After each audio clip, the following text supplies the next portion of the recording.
제가 요즘 집에 가서 이 식사를 할 때 신경 쓰이는 것이 하나 생겼습니다. 한 몇 주 전까지만 해도 제자리에서 움직이지 못하던 제 아들 시오가 이제 조금씩 이 활동 반경이 넓어져 가고 있기 때문입니다. 이 자녀가 분명히 이전에는 한 자리에 놔두면 그 자리에 머물러 있었는데 어느 순간부터 이제 그 자리에 있지 않습니다. 이 활동 반경이 조금씩 넓어져 갈수록 밥 먹을 때마다 참 신경이 쓰입니다. 이 밥 한 숟가락을 뜨려고 하면 금세 식탁에 부딪힐 그런 거리까지 다가와서 이 아이가 보면서 제 얼굴을 쳐다보고 있습니다.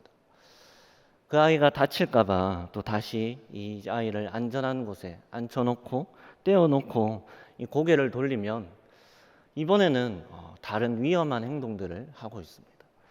좀 지저분해 보이거나 더러운 곳을 향해 나아간다거나 아니면 우리가 보기에 위험해 보이고 또 날카로울 수도 있고 찔릴 것 같은 그런 것을 입에 넣고자 하는 모습을 보일 때가 있습니다.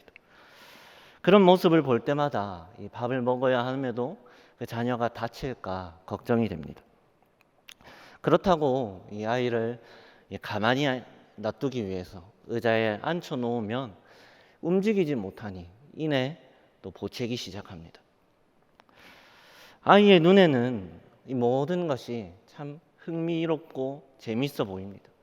무엇이 위험한지 무엇이 안전한지 알지 못합니다. 그저 그 아이의 눈에는 모든 것이 궁금한 것이고 모든 것이 즐거운 것입니다. 아이의 눈에는 보이지 않지만 부모의 눈에는 위험과 어려움이 보입니다.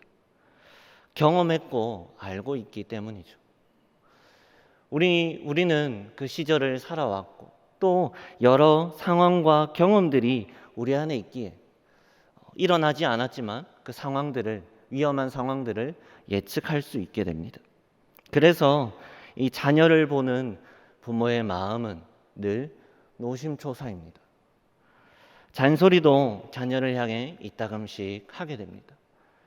이 자녀가 단순히 갓난아기여서가 아니라 이 아이가 성장함에 따라서 중학생이 되어도 초등학생이 되어도 또 대학생이 되어도 부모는 그 아이를 향해서 잔소리를 하곤 합니다.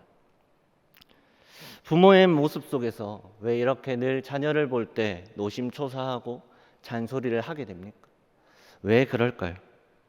내 자녀는 그 다가올 미래를 나보다는 조금 더 지혜롭게 해결해 가기를 원하는 것이 부모의 마음이기 때문입니다. 내가 살아오면서 겪었던 고통과 고난들이, 내가 흘렸던 눈물들이 이 자녀는 좀 겪지 않았으면 하고, 이 자녀는 그런 어려움을 몰랐으면 하고, 나와는 조금 더 다른 삶을 살기 원하고, 내가 했던 실수들이 이 자녀에게는 나타나지 않기를 원하며, 그래서 우리는 이 자녀를 향해서 잔소리도 하고 이 자녀가 잘 되기 위해서 우리가 더욱더 자녀를 보호하고 열심히 살아가는 것일 겁니다. 오늘 우리가 보았던 이 디모데후서의 저자인 바울의 마음이 바로 그러합니다. 마치 이 디모데후서는 바울이 디모데를 향해 쓴 편지임에 이 디모데를 바라보는 바울의 마음이 이 자녀를 바라보는 부모의 마음과 같기 때문입니다. 바울은 디모데를 향해서 이 디모데후서를 시작할 때 이렇게 이야기합니다. 사랑하는 아들 디모데에게. 그렇게 바울이 이 디모데를 향해 표현했을 만큼 다가올 날을 대비하고 이 디모데가 그 상황들을 잘 이겨내고 견뎌내기를 바랬습니다. 그것을 위해서 이 디모데를 향해 편지를 하며 이 디모데를 향해 가르치고 있습니다.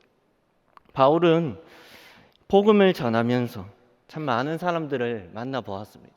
지금은 비록 이 편지를 할 때 바울은 감옥에 있지만 바울이 그동안 많은 사람들을 만나며 주의 복음을 위해서 목숨을 바치면서 나아갈 때 참 많은 사역의 경험과 또 지식들이 있었습니다. 신학적인 그런 모습들도 있었습니다. 많은 것들을 겪어보았습니다.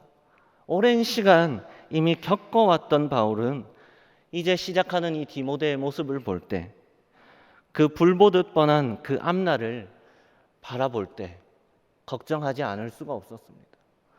그래서 이 디모데가 실족하지 않도록 그의 모습이 신앙 안에서 더 굳건해져 갈 수 있도록 그가 지금까지 경험해왔던 것들 속에서 이 디모데가, 이 어린 디모데가 잘 이겨낼 수 있도록 잘 사역해 가기를 바라는 마음으로 이 편지를 쓰고 있습니다.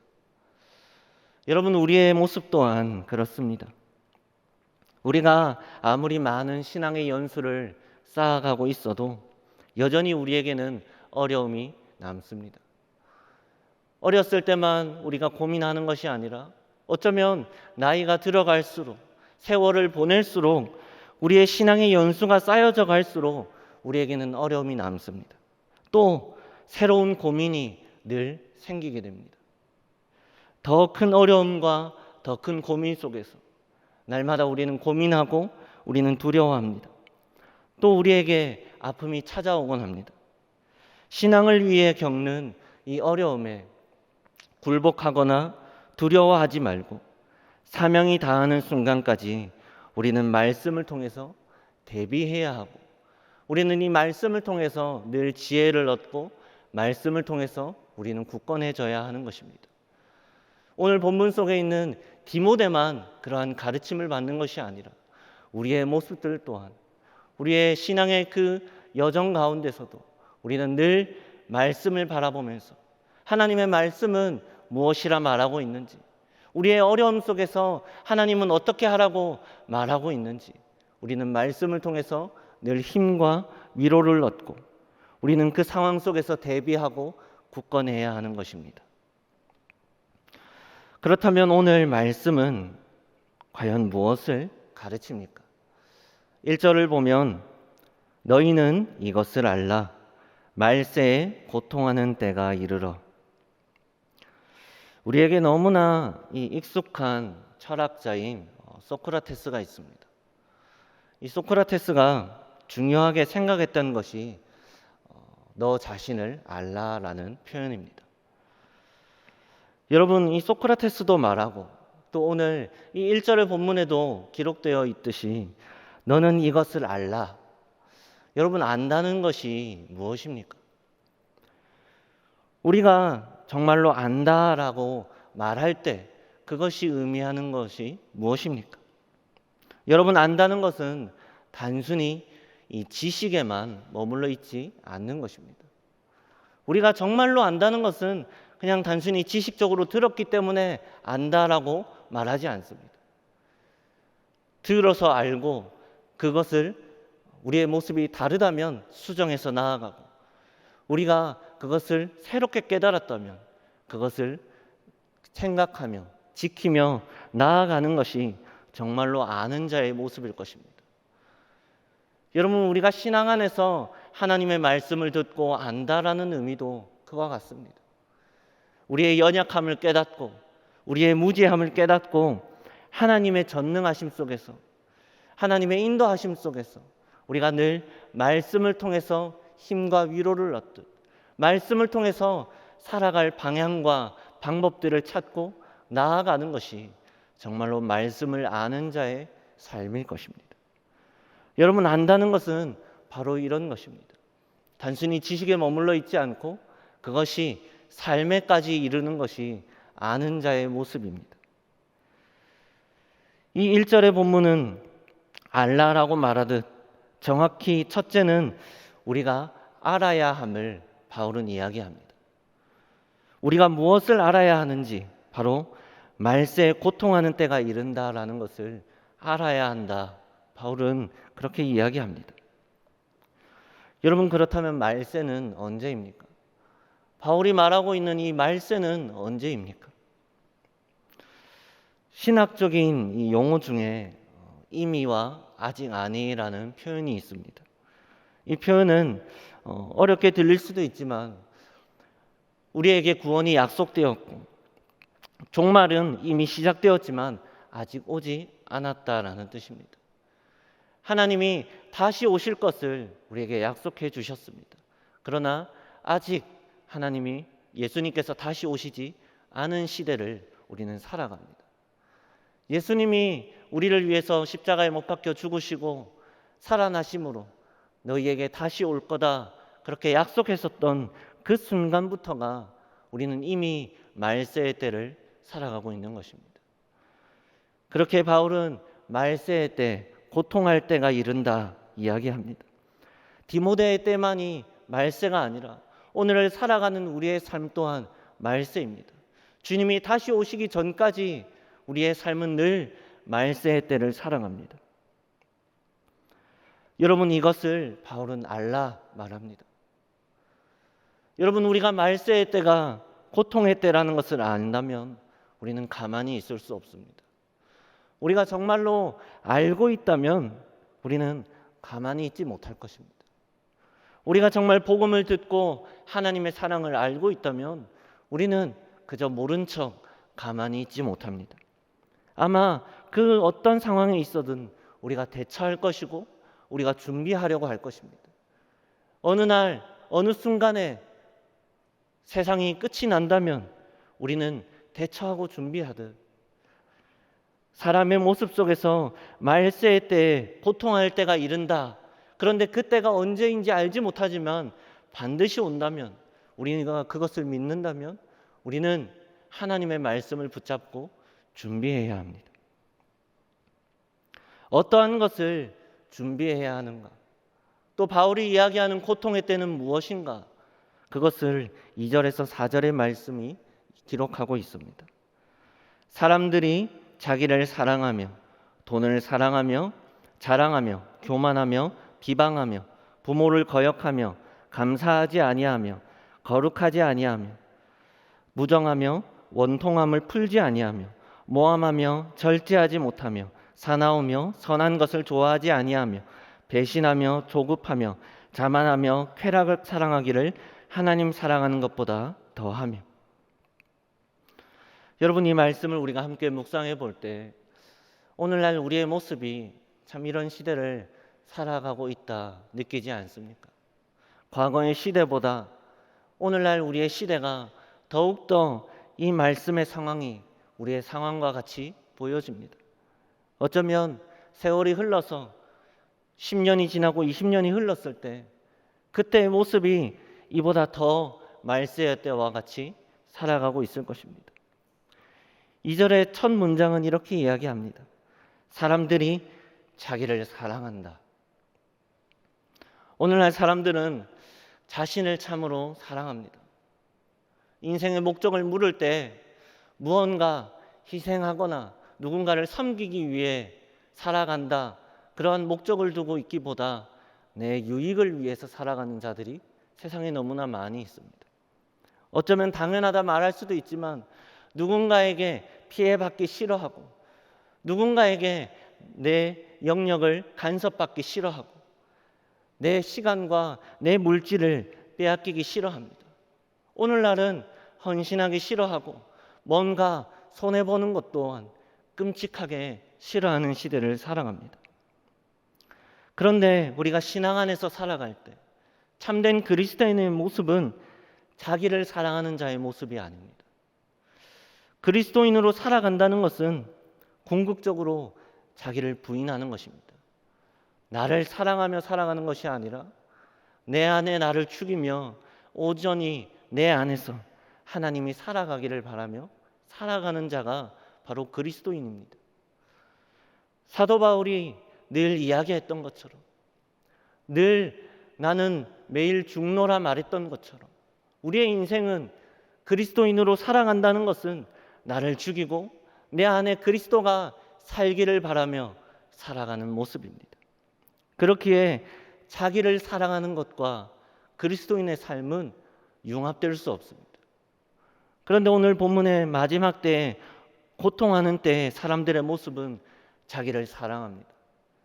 세상을 바라볼 때 우리는 너무나 자신을 사랑하며 살아갑니다.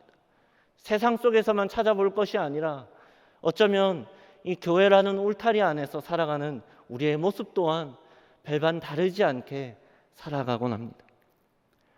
예수님과 함께 했던 이 제자들도 사실 온전히 주님을 사랑하기보다 자신을 사랑하는 마음이 여전히 남아 있었습니다. 누가복음 22장 24절의 말씀을 보면 또 그들 사이에 그중 누가 크냐 하는 다툼이 난지라. 제자들은 그 상황들 속에서 누가 더 큽니까? 누가 조금 더 주님이 보실 때 귀한 자입니까? 이 자기 사랑이 끊임없이 나타나고 있는 제자들의 모습을 봅니다. 예수님과 늘 동행하였고 예수님과 함께하였고 그 곁에서 그 음성으로 주의 말씀을 들었던 제자들도 여전히 자기 사랑의 모습이 남아 있습니다. 이 제자들도 자기 사랑을 버리지 못하는데 오늘 우리는 과연 얼마나 이 자기를 사랑하지 않는다 확신할 수 있습니까? 우리는 과연 얼마나 내가 아니라 주님을 위해 살아간다 고백할 수 있습니까? 우리의 모습도 그러한 것을 온전히 확신하기에는 여전히 부족할 것입니다. 여러분, 이 본문에 기록된 모습들이 너무나 우리의 모습 속에 많습니다. 사실 이 뒤에 나오는 모든 말씀들이 자기를 사랑함으로 나타나는 모습입니다. 나를 사랑하기에 내 유익을 위해서 우리는 돈을 사랑합니다. 내가 조금 더 이 세상 속에서 편리함을 누리기 위해서, 내가 가지고 싶은 것을 갖기 위해서, 남들이 볼 때 더 호화스러운 집과 더 호화스러운 것을 내가 누리며 사랑하기 위해서, 그것을 가진 것을 남들에게 자랑하기 위해서, 또 그것을 통해서 우리는 교만하기도 합니다. 내가 가지고 있으므로 타인을 비방하기도 합니다. 또 오늘날 시대를 바라볼 때, 자녀들의 모습들을 볼 때 이제는 부모의 말을 잘 듣지 않습니다. 부모의 말만 듣지 않을 뿐만 아니라 요즘에 오늘날 시대 속에서는 이 어른들의 이야기를 귀담아 듣지 않습니다. 구시대적 발상으로 치부하기도 하고 내 생각은 그렇지 않으므로 부모의 생각을 무시하기도 합니다. 감사하는 것을 어리석은 모습으로 봅니다. 연약한 자가 감사한다 생각합니다. 오늘날 사람들의 모습들을 볼 때 이 감사한다라는 말을 참 듣기 어려운 시대입니다. 우리의 입에서 늘 감사함이 넘쳐나야 함에도 감사하다라고 말하는 것이 마치 세상 속에서 지고 들어가는 것처럼 우리의 입술에서 이 감사함이 잘 드러나지 않습니다. 또한 사람들은 원통함을 풀지 않습니다. 내 원통함 때문에 누군가를 쉽게 해야 합니다.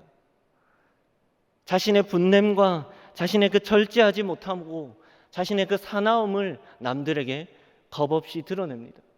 자신과 상관없는 사람들도 쉽게 해치기도 하고 자녀가 부모를 해치는 것이 너무나 서슴없이 이제는 자주 뉴스를 통해서 우리가 보게 됩니다. 나와 관계없는 자를 해치거나 또는 죽이는 사건들이 아주 비일비재하게 일어납니다. 우리의 모습은 이와 같습니다. 원통함을 풀지 않고 사납고 선한 것도 좋아하지 않습니다. 착하게 살아가는 것은 어리석은 자의 모습과 같습니다. 적당히 때가 탄 사람을 사람들은 좋아합니다. 너무 깨끗한 사람은 어울리기 힘들어합니다. 회사에 취직할 때에도 너무 깨끗한 사람은 받아들이지 않으려 합니다. 적당하게 융통성 있게 행동하기를 원하며 이 착한 것보다 적당히 때가 탄 것이 마치 융통성이 있는 사람처럼 그렇게 세상은 선한 것이 안 좋은 것인 것처럼 이야기합니다. 우리는 그런 시대 속에서 살아갑니다. 교회 안의 모습도 별반 다르지 않습니다. 오늘 이 말씀을 볼 때 참 좋아 보이는 말씀이 아닌 것처럼 느껴집니다. 누군가 만약 이 말씀을 나에게 전달해 준다면 우리의 마음이 참 무거워질 것입니다. 왜 이런 말씀을 오늘 함께 나누고 또 함께 이 말씀을 통해서 이야기하는가? 여러분, 이 말씀 속에서 담겨져 있는 하나님의 은혜를 우리가 함께 발견하기 위함입니다. 여러분, 사람들의 모습은 그와 같습니다. 시대가 흘러갈수록 우리가 그리스도인으로 살아가는 것이 사실 쉽지 않습니다. 우리가 함께 교회에 나와서 말씀을 듣지만 내 안에 여전히 버리지 못한 옛것의 모습과 제약된 모습과 누군가를 비방하는 모습과 공동체 가운데서 그것을 깨트리기 좋아하는 모습으로 살아갈 때도 있습니다. 마지막 5절의 말씀은 이야기합니다. 경건의 모양은 있으나 경건의 능력은 부인하니 이 같은 자들에게서 내가 돌아서라. 여러분, 경건의 능력이라는 것은 바로 삶입니다. 오늘 이 말씀이 이야기하는 것은 경건의 모양만 있는 것이 아니라 경건의 능력이 있어야 한다는 것입니다. 우리가 안다는 것은 그것을 기억하고 돌아서라 이야기했던 것처럼 오늘 하나님이 우리에게 말하고 있는 것은 단순히 우리의 모습이 이렇다 마지막 때에 말세 때에 교회 안의 사람들의 모습들이 이렇다라고 끝맺는 것이 아니라 이러한 모습들이 있지만 그곳에서 네가 돌아서라 이야기하는 것입니다. 그러한 사람들과 가까이 하기를 즐겨하지 말고 또한 너의 모습이 만약 그러하다면 네가 그러한 모습에서 다시금 돌아서라 이야기하는 것입니다. 여러분, 경건의 능력은 바로 삶으로 살아가는 것입니다. 우리의 모습 속에서 그저 습관을 따라서 예배를 드리기만 하는 것이 우리가 신앙인의 모습이 아닙니다. 오랜 시간 연수를 쌓아가는 것이 마치 출석 도장을 쌓아가는 것이 우리의 신앙의 능력이 아닙니다. 교회에 나오고 섬기고 봉사하는 것이 경건의 능력이 아닙니다. 경건의 능력은 하나님의 말씀을 들은 대로 살아가는 것입니다. 그렇게 사는 것, 흉내만 내는 허물이 아닌 정말로 그렇게 되어질 것을 믿는 것이 바로 경건의 능력을 붙드는 자입니다. 사랑하는 성도 여러분, 우리는 교회에 나아오며 혹 뻔뻔한 신앙으로 살아가고 있지는 않습니까? 이 오랜 시간 특히 모태신앙의 모습들이 그럴 때가 참 많습니다. 부모님을 따라서 교회에 다니다 보니 내가 교회를 다니는 이유도 잘 알지 못할 때가 있습니다. 늘 주일이 되면 습관을 따라서 예배를 드리러 오지만 왜 내가 예배를 드려야 하는지, 왜 예배의 자리에 나와서 하나님을 향해 찬양해야 하는지, 하나님의 말씀에 왜 귀를 기울여야 하는지 그것을 알지 못할 때가 참 많이 있습니다. 그러나 하나님의 말씀을 듣고 살아가야 하는 것, 여러분, 우리가 그것까지 나아가야 하는 것입니다. 우리의 사명이 다하는 순간까지 우리는 경건의 능력을 붙잡으며 살아가야 하는 것입니다. 단순히 기도만 하는 것이 아니라 우리가 기도했다면 그것을 붙잡고 때로는 담대함으로, 두렵지만 때로는 그것을 믿음으로 의지하며 나아갈 수 있는 것이 바로 경건의 능력을 붙잡는 자입니다. 여러분, 경건에는 반드시 변화가 나타납니다. 경건 생활을 해간다는 것, 우리가 그리스도인으로 살아간다는 것, 참된 신앙에는 반드시 변화가 나타납니다. 이 자리에 모인 저와 여러분의 모습들이 우리 모두가 바로 이 변화된 자들의 모습들이 되어지기를 바랍니다. 여러분, 세상은 무언가 실수를 했을 때 돌이키지 못합니다. 무언가 실수를 하면 그런 사람으로 낙인 찍힙니다. 내가 그 과정이 어떻든, 내가 아무리 성실하게 했고 내가 아무리 많은 시간을 투자했다 해도 결과가 좋지 못하면 그 사람은 좋지 못한 사람입니다. 그러나 여러분, 우리가 신앙 안에서 살아갈 때 이 모든 것이 하나님의 은혜인 것은 돌이킬 수 있다는 것입니다. 하나님은 늘 우리에게 기회를 주시며 하나님은 늘 죄인된 우리를 불러주십니다. 이 말씀 속에서도 놀라운 것은 이 5절의 마지막에서 네가 돌아서라 이야기하는 것입니다. 너의 삶이 이렇든 저렇든 혹 지금의 너의 삶이 연약하고 부족할지라도 너는 돌아서라 라고 말하는 것입니다. 그렇게 우리는 내게 있으나 없으나 우리는 감사할 수 있습니다. 설사 지금 당장의 모습이 그렇지 않다 할지라도 우리는 돌이킬 수 있기 때문에 감사할 수 있습니다. 내 모습이 선하지 않고 부족하고 이 본문에 기록된 모습이 혹 현재 나의 모습이라 할지라도 내 삶이 누군가를 향해 비판하기 좋아하고 내 삶이 무언가 악독을 품고 살아가고 있고 내가 누군가와 함께하기를 기뻐하지 않으며 그렇게 살아가고 있다 할지라도 여러분, 우리는 슬퍼하고 낭망하고 좌절하고 교회를 떠나가는 자의 모습이 아니라 우리는 하나님께 감사할 수 있어야 합니다. 왜입니까? 왜냐하면 이 사실을 내가 들을 수 있다는 것이 바로 하나님의 은혜이기 때문입니다. 우리의 연약함을 하나님께서 말씀을 통해 들을 수 있는 길을 주시고 우리가 그 말씀을 통해서 깨달을 수 있다는 것이 바로 하나님의 은혜이기 때문입니다. 사랑하는 성도 여러분, 우리의 삶은 어떻습니까? 인생 가운데서 살아가는 우리의 모습은 어떻습니까?